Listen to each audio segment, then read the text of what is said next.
VC ও প্রভিসির অপসারণ দাবিতে বাংলাদেশ প্রকৌশল বিশ্ববিদ্যালয় বুয়েটের সকল ডিন ও বিভাগীয় প্রধানসহ একাডেমিক পদ থেকে পদত্যাগ করেছেন ২২ শিক্ষক। একই দাবিতে লাগাতার ধর্মঘট পালন করছেন শিক্ষক, শিক্ষার্থী ও কর্মচারীরা। এখনও বিশ্ববিদ্যালয় ক্যাম্পাসে অবস্থান করছেন তারা। সাইদুল ইসলামের রিপোর্ট। নানা অনিয়ম, দুর্নীতি ও ভিসির পদত্যাগ সহ ১৬ দফা দাবিতে আন্দোলন করে আসছিলেন বুয়েটের শিক্ষকরা।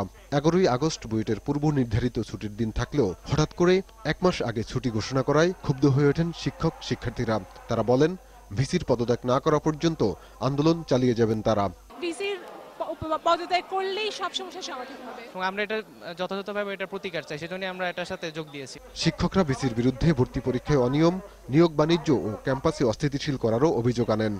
উনি ওই চেয়ারে বসে থাকার জন্য যত ধরনের মিথ্যাচার করার, যত ধরনের স্বেচ্ছাচারিতা উনি করে যাচ্ছেন। আমাদের এই শিক্ষা প্রতিষ্ঠানকে রক্ষা করতে ছাত্র এবং অন্যান্য কর্মচারী সবাই, যেহেতু এই বিশ্ববিদ্যালয়ের সবাই এটাতে যোগ দিয়েছে।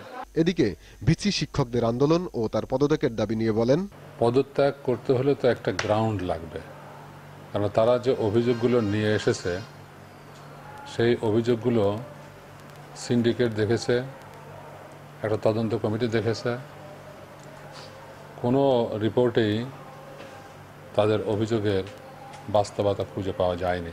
যেখানে কোনো বাস্তবতা খুঁজে পায় নাই সেখানে পদত্যাগ করি, সেটা একটা অনৈতিক কাজ হবে। বিশ্ববিদ্যালয়ের বর্তমান অবস্থায় সরকার শিক্ষার সুষ্ঠু পরিবেশ রক্ষায় দ্রুত ব্যবস্থা গ্রহণ করবে, এমন দাবি সাধারণ শিক্ষার্থীদের। সাইদুল ইসলাম, দিগন্ত টেলিভিশন, ঢাকা।